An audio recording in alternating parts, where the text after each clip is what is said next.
Refluxo gastroesofágico, rinite, asma, todas essas possibilidades podem causar tosse? Essa dá para eu e você responder, Jorge. A resposta é sim, né?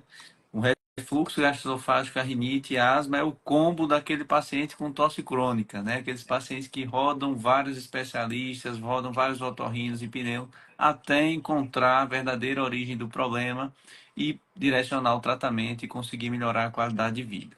Só lembrando que quando a gente fala de tosse persistente, nem tudo é refluxo, nem tudo é rinite, nem tudo é asma. Então, a gente precisa pensar numa série de outras possibilidades, né? Que possam, inclusive, alimentar esse processo da tosse crônica, né? Tuberculose entra no diagnóstico diferencial, como você falou. Alguns tipos de neoplasia podem cursar, né, com tosse crônica e, às vezes, quando vai investigar no raio-x, na tomografia, você vê uma massa, uma lesão mediastinal, até mesmo em parênquima pulmonar. Então, a tosse, toda a tosse que persiste, ela precisa ser investigada, né? Nunca deve ser menosprezada. E falando de tosse crônica, Jorge, eu me lembrei daquele caso que você me encaminhou, aquele caso bem difícil, ela passou hoje em avaliação comigo, né?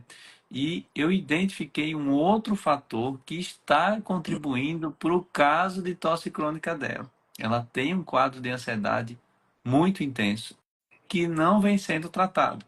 E a ansiedade, sem tratamento adequado, pode sim influenciar no quadro de tosse, por uma série de motivos, né? O quadro de ansiedade, ele termina intensificando o quadro de refluxo. Ela tem um quadro de rinite que não está bem compensado, com certeza está dormindo de boca aberta, expirando mais pela boca do que deveria. Isso atrapalha também todo o processo de tosse persistente, né? Identifiquei no caso dessa paciente hoje o padrão de alimentação inadequado. Ela está tomando café, todas as refeições ela adora tomar com suco, um copo de suco, um copão de suco, né? Tem o costume de comer depois que deita, deitar depois de comer, né? Então tem uma série de hábitos e esses casos são os casos mais difíceis, no detalhe. Então precisa estar tudo muito bem controlado É, para que a coisa comece a evoluir melhor, certo? Inclusive, isso é importante saber, porque às vezes pensa, é só do refluxo, é só asma, é só rinite.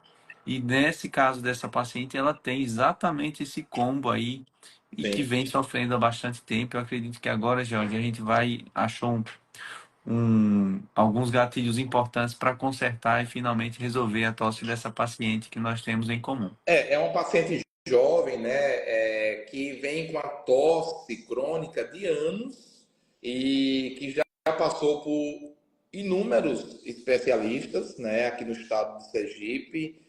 Já chegou para mim com um carrinho de mão cheio de exames, né, já fez tudo que você imagina.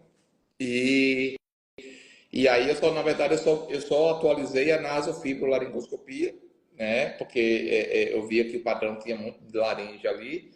E tem toda essa situação, né?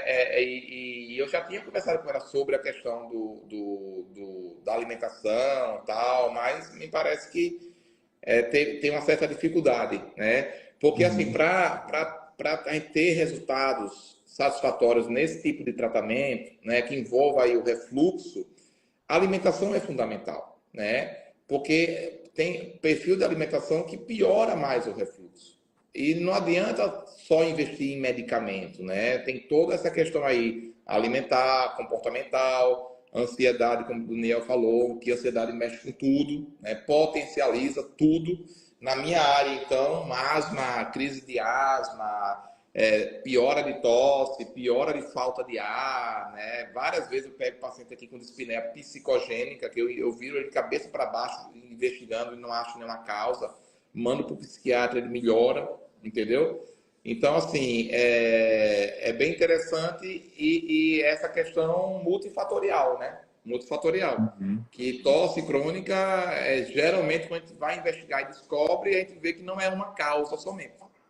Tem Sim, várias sim. causas associadas aí e ocasionando esse quadro persistente. Isso. E entra, né, nesse diagnóstico diferencial que a gente chama da síndrome da laringe irritável, né? que é esse conjunto, né, de fatores que faz esse quadro de tosse persistente. Inclusive, eu expliquei para ela, né, olha, você tem todos esses fatores que não estão bem controlados. Não faz sentido agora a gente ir para aquele tratamento mais avançado, com neuromoduladores e outras coisas mais, sem estar com o básico ali bem estabelecido, né? Fez o básico bem estabelecido, não teve a resposta satisfatória, aí a gente começa a ir para outros Claro, tratamentos mais avançados, claro, certo? E eu acho claro. que eu fiz essa revisão no caso dela, né? Reforcei todas as orientações, estou esperando que se resolva da forma mais simples, sem precisar entrar com esses outros remédios mais potentes, digamos assim. Eu sou o Daniel Dávila, sou médico otorrinolaringologista, atuo presencialmente e por teleconsulta. Gostou desse conteúdo? Você pode também assistir esse outro vídeo, que vai também lhe ajudar e esclarecer várias outras dúvidas.